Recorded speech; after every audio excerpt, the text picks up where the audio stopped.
चुनाव आयोग को कहना चाहिए हम आयोग नहीं रंगदार है। जी हाँ दोस्तों, आपने बिल्कुल सही सुना। मैं हूं पराग महेंद्र, आप देखना शुरू कर चुके हैं नेशनल चौपाल। पूरे देश में विपक्ष इस बात को लेकर अपनी आवाज बुलंद कर रहा है कि चुनाव आयोग निष्पक्षता के आधार पर चुनाव प्रक्रिया बिल्कुल भी नहीं कर पा रहा। यहां तक कि फर्जी वोटों को लेकर भी प्रतिक्रिया देखी जा रही है। इतना ही नहीं तो नेता प्रतिपक्ष कांग्रेस के माध्यम से भी राहुल गांधी ने एक बड़ी प्रेस कॉन्फ्रेंस की। उस प्रेस कॉन्फ्रेंस में कर्नाटक की विधानसभा को और उसके तमाम वोटरों मतदाताओं को साझा करते हुए इस बात का खुलासा किया गया कि कैसे 1,250,000 वोटर फर्जी है। उन तमाम वोटरों में जब बात पिता के नाम को खोजने की आई तो अनेकों प्रकार के नाम नजर आए। जब बात पते को खोजने की आई तो तमाम मतदाताओं के नाम पते के आगे शून्य कहने की लिखा हुआ नजर आया। इससे यह बात साबित होती है कि एसआईआर करने की प्रक्रिया जो बिहार में चल रही है उसमें 65 लाख वोटों को काटा गया है। वो तमाम 65 लाख वोटों को काटने के पीछे का साजिश और षड्यंत्र इसी मुताबिक हो सकता है जो कहने के तमाम विपक्षी दलों को वोट करने वाले लोग हैं, जो वो वोटर मतदाता है जो भारतीय जनता पार्टी को वोट नहीं करते। और यही बात बार बार विपक्ष के जरिए कही जा रही है। इस पूरे के पूरे मसले पर जो प्रतिक्रियाओं का सिलसिला जारी है, ऐसे में आरजेडी के नेता तेजस्वी यादव ने अपनी प्रतिक्रिया और प्रेस कॉन्फ्रेंस में तमाम बातें कही है। तेजस्वी यादव का कहना है कि स्वयं के चुनाव आयोग की ही भारतीय लोकतंत्र के लिए खतरा बनता जा रहा है। खुद चुनाव आयोग पर सवाल खड़ा किया गया है और विपक्ष नेता विशेषकर तेजस्वी यादव जी से ये बात कही गई है कि हाथ धोकर पीछे पड़ने वाला चुनाव आयोग आज विजय सिन्हा के धांधली को लेकर कई पटक सन्नाटा क्यों छिपा हुआ है। तो आप ये भी देख पाएंगे कि बिहार के जो उप मुख्यमंत्री है विजय सिन्हा, ये 2 विधानसभाओं के वोटर है। एक विधानसभा में पहले से उनका वोट मौजूद है और दूसरी विधानसभा में भी उनका वोट है।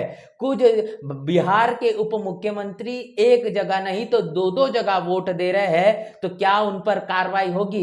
कार्रवाई नहीं तो कम से कम कार्रवाई करने का दिखावा किया जाएगा, यह चुनाव आयोग से पूछा गया है। और इसी को लेकर तेजस्वी यादव ने अपनी प्रतिक्रिया साझा की है। तो आप खुद कल्पना करिए कि किस तरीके से बिहार के उप मुख्यमंत्री का वोट कहीं न कहीं 2 विधानसभाओं में नजर आता है, तो तमाम भारतीय जनता पार्टी के आम कार्यकर्ताओं का कहां-कहां वोट दिखाई देगा।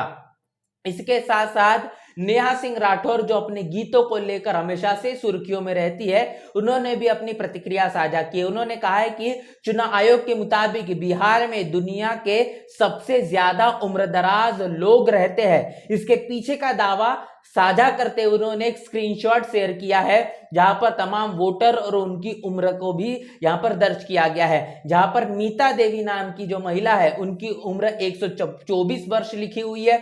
आशा देवी नाम की महिला, उनकी उम्र 120 वर्ष है और मनतुरिया देवी है, उनकी उम्र 119 वर्ष है। और इस पूरी बात को साझा करते हुए नेहा सिंह राठौर ने अंतिम में कहा है बधाई हो बिहार वालों।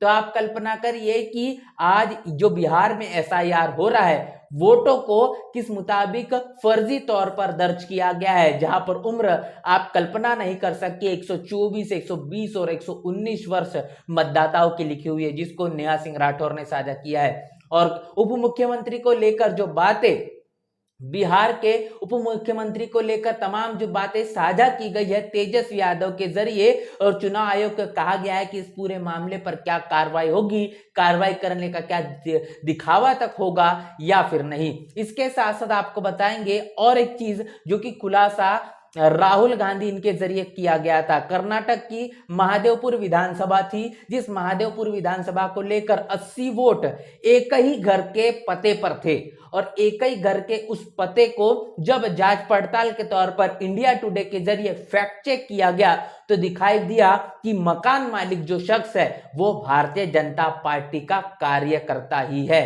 आप बिल्कुल सही सुन रहे हैं कि भारतीय जनता पार्टी का ही वो कार्यकर्ता निकला जिसके एक ही घर में 80 वोट बताए जा रहे हैं और वो तमाम जो वोट है वो कहने के फर्जी साबित हुए हैं। इतना ही नहीं तो अगली प्रतिक्रिया यह आपको साझा करेंगे जो प्रियंका भारती ने एक मीडिया चैनल में अपनी बात साझा करते हुए कही है, जहां पर जब जनता दल यूनाइटेड के जो प्रवक्ता है उनका यह कहना है कि राहुल गांधी को एफिडेविट पर साइन करना चाहिए। आखिर वो क्यों एफिडेविट पर साइन नहीं कर रहे हैं, चुनाव आयोग के खिलाफ क्यों अपनी शिकायत दर्ज नहीं कर रहे हैं, उस पर जवाब देते प्रियंका भारती ने कहा है कि जो आरजेडी के प्रवक्ता है, अगर एफिडेविट साइन होने लगे तो क्या नीतीश जी भी एफिडेविट पर साइन करने देंगे कि वो भी पलटी नहीं मारेंगे। ये बड़ा सवाल किया और आगे ये कहा है क्या बात कि चुनाव आयोग वोट चोरी करने के जगह गली के बच्चों के तरह खाओ मां की कसम वाली हरकत न करे, फर्जी पीएम फौरन इस्तीफा दे।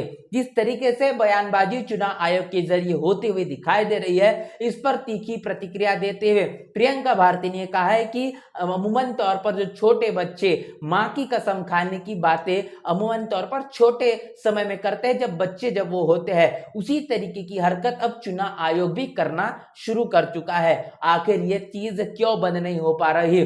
फर्जी पीएम देश के प्रधानमंत्री को जल्द से जल्द इस्तीफा देना चाहिए, ये बातें उन्होंने कही है। इसके साथ साथ वरिष्ठ पत्रकार और तमाम अपनी बातों को लेकर सुर्खियों में रहने वाले रवीश कुमार, इनके जरिए एक बड़ा बयान दिया गया है। रवीश कुमार का यह कहना है कि चुनाव आयोग को कहना चाहिए कि हम आयोग नहीं तो रंगदार है। ये बड़ी बात यहां पर रवीश कुमार इनके जरिए साझा की गई है कि चुनाव आयोग किसी भी तरीके से न नेता प्रतिपक्ष हो और पूरा का पूरा विपक्ष क्यों ना हो, जिस मुताबिक चुनाव आयोग पर सवालों के कटघरे में खड़े कर लगातार अपने सवाल दागने का काम कर रहा है, उसके बावजूद भी चुनाव आयोग की सकारात्मक प्रतिक्रिया नहीं होती हुई दिखाई दे रही है। तमाम जिन गलतियों को बार बार खुलासा करते हुए विपक्ष के अमूमन तमाम नेता नजर आ रहे हैं, उसके बावजूद भी उन तमाम दावों को बार बार सही साबित करने की कोशिश चुनाव आयोग के जरिए की जा रही है। मतलब कि तानाशाही और रंगदारी ये कहने की चुनाव आयोग ने करना शुरू कर दिया है और इसी मसले को लेकर वरिष्ठ पत्रकार रवीश कुमार ने यह बात कही है कि चुनाव आयोग को यह कहना चाहिए कि हम आयोग नहीं हम रंगदार है। इस पूरी प्रतिक्रिया को लेकर और तमाम बातें अब तक आपने जो सुनी है, इसको लेकर आपकी क्या राय है, आपकी क्या प्रतिक्रिया, लिखकर कमेंट बॉक्स में जरूर बताएं। बने रहे नेशनल चौपाल के साथ, मिलते हैं वीडियो में, तब तक के लिए जय भीम। बहुजन समाज की हर खबर पाने के लिए चैनल को सब्सक्राइब करें, लाइक करें, शेयर करें। नेशनल चौपाल को बचाने के लिए ज्वाइन बटन क्लिक करके चैनल की सदस्यता लें और चैनल को आर्थिक मदद करें।